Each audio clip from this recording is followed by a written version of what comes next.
News at 6. First, the highlights. Lagos State Government raised its commitment to achieve livable environment. Minister of Aviation suspends enforcement of the helicopter landing levies on the foreigners and former United States President Donald Trump to appeal conviction.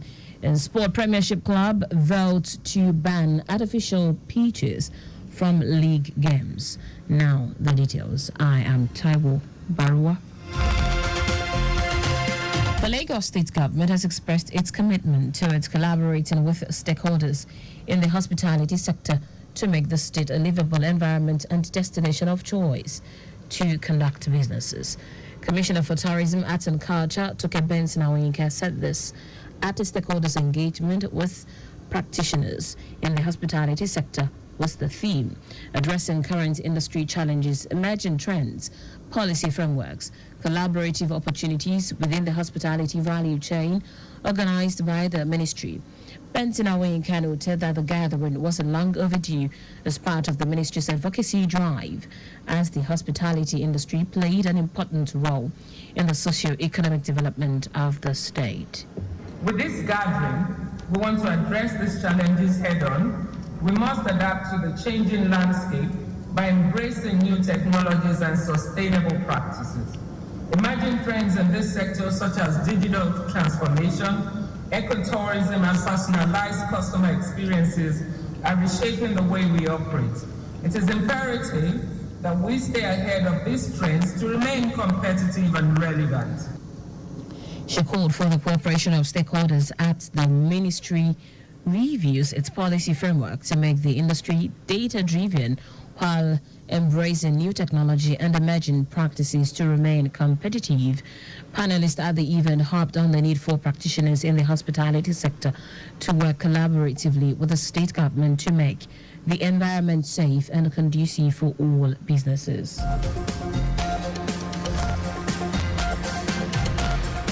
Lagos State Government has restated its commitment to ensuring that every girl child in the state is provided with adequate materials and the right amount of enlightenment for menstrual hygiene. Commissioner for Women Affairs and Poverty Alleviation, Wapa Bolaji Dada, gave the assurance during her address to secondary school girls as Lagos joins the rest of the world to commemorate the 2024 World Menstrual Hygiene Day with the theme Together for a Period-Friendly World. Dada noted that one of the ways the ministry is fighting period poverty is through the empowerment of mothers through skills acquisition to enable provide sanitary wares for their daughters during their monthly periods. She said WAPA, in partnership with the SOME's Multi-Dynamics Company, distributed about 6,000 packs of menstrual wares and soaps to secondary school girls and women in Agbuyi, riverine communities, Ipodo Market, Ikeja, Agbalata Market, Badagry, Ilaja Community, Kushofe, and Okwagbo Community, Kushofe. Head of the SOM's Multi-Dynamics Company, Amaka Aniekwe, said every girl child should not feel ashamed of themselves during their monthly periods, as it is a biological phenomenon that is normal for every female to experience in a lifetime. She also noted that the government should look into alleviating period poverty by reducing the 20% duties on materials for producing sanitary wares and remove the 5% VAT on sanitary pads. The World Menstrual Hygiene Day is an annual awareness day commemorated on May 28 every year to highlight the importance of good menstrual hygiene management at a global level.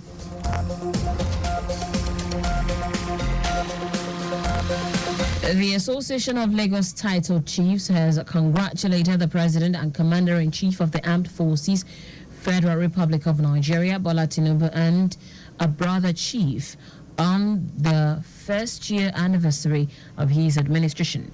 The association, in a statement, thanks God for the opportunity given to him to lead the country at this critical period in nation building and development. Also, it noted that satisfaction the several bold reforms across the sectors of the economy, especially in massive infrastructure development and upcoming housing projects all across the country. The statement also noted the remarkable achievement of Governor of Lagos State, Babajide Sanwo-Olu, on his 50th-year anniversary in delivering the dividends of democracy to Lagos communities through the faithful implementation of the Themes Plus agenda. And now to the rest of the stories. Minister of Aviation and Aerospace Development, Festus Keyamo, has temporarily suspended the enforcement rights granted to Messrs. Naibi Dynamic Concept by the federal government as consultant for collective levies on helicopter landing. Keyamo made the announcement after a meeting with the executives of airline operators of Nigeria regarding the collection of helicopter landing levies at aerodromes, helipads, and airstrips.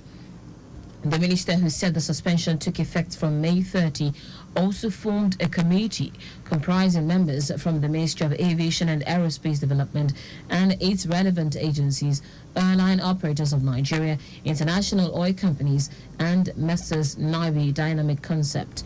He noted that this committee has been tasked with addressing the concerns raised by stakeholders and is to submit a report by the end of June. The Niger State government has slashed the tuition fee of the H University of Education, Abdul Kadir Kure University, by 50% towards reducing the burden of youth subsidy removal on the student and their parents. In a statement by the Pro-Chancellor of the university, Mohammed Yahya Kuta in Mina, all students studying regular courses in the institution are to enjoy the total relief of a 50% reduction in the registration fee in the ongoing 2023-2024 academic session. While congratulating the student, parents, and the people of the state on the development, he implored the beneficiaries of the gesture to reciprocate by being more committed to their studies for the development of the state and humanity at large. Meanwhile, the National Association of Nigerian Students, NANS, has called for transparency in the implementation of the student loan scheme. National President of NANS, Pedro Obi, said government should put in place transparent and effective monitoring mechanisms to track the disbursement process and ensure that funds are allocated appropriately. Obi, who also called on the government to engage all relevant stakeholders in the implementation of the scheme, said the scheme should be inclusive and accessible to all eligible students regardless of their socio-economic background. Today is World No Tobacco Day. Member state of the World Health Organization, WHO, created World No Tobacco Day in 1987 to draw global attention to the tobacco epidemic and the preventable death and disease it causes. This yearly celebration informs the public on the dangers of using tobacco, the business practices of tobacco companies, what WHO is doing to fight the tobacco epidemic, and what people around the world can do to claim their right to health and healthy living and to protect future generations. The 2024 theme is protecting children from tobacco industry interference and is aimed at protecting future generations and ensuring that tobacco use continues to decline. In foreign news now, former President of the United States, Donald Trump, has confirmed that he will appeal against his historic conviction in his New York trial. In remarks at Trump Tower, he repeatedly claimed his prosecution was politically orchestrated and his trial was rigged. Trump was convicted on all 34 counts of falsifying business records in his trial on Thursday. His campaign says it raised $35 million in online donation following his conviction. He could be sent to prison when he is sentenced on July 11, but legal experts say a fine is more likely. This is the first time a former 07 U.S. president has been found guilty of a crime, but Trump can still run for president. In sport now, Scottish Premier League clubs have voted to ban artificial pitches in the top flight from the beginning of season 2026 to 2027.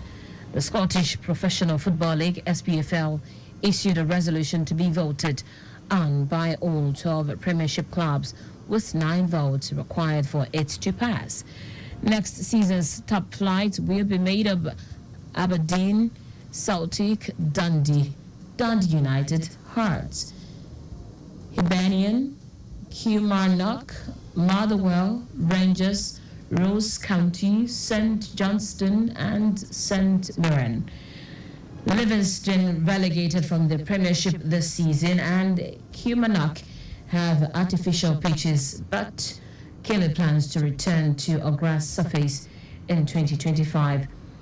Hamilton Academical, who won promotion to the Championship, is the only other club to have used artificial turf in the top flight between 2008 and 2011 and from 2014 to 2021.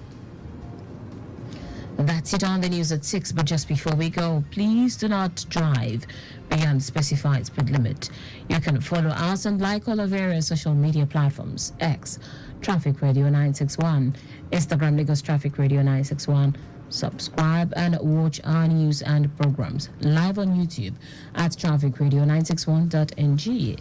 You can also visit our website at trafficradio961.ng. Did you know that's the Sanwo-Olu administration engaged independent managers for the management of the Lagos theatres? You can get more details on the Lagos State Government website to end the news. Here are the highlights of the major stories. The Lagos State Government has expressed its commitment towards collaborating with stakeholders in the hospitality sector to make the state a livable environment and destination of choice to conduct businesses. Minister of Aviation and Aerospace Development Festus Keyamo has temporarily suspended the enforcement rights granted to Mrs. Noibi Dynamic Concept by the federal government as consultant for collecting levies on helicopter landing. We also told you that former United States President Donald Trump has confirmed that he will appeal against his historic conviction in his New York trial. And finally, in sports, Scottish Premier League clubs have voted to ban artificial pitches in the top flights from the beginning of the season 2026 to 2027.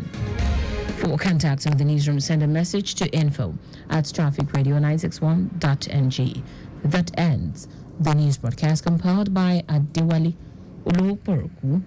I am Taiwo Baruwa. Thank you for listening. Good evening.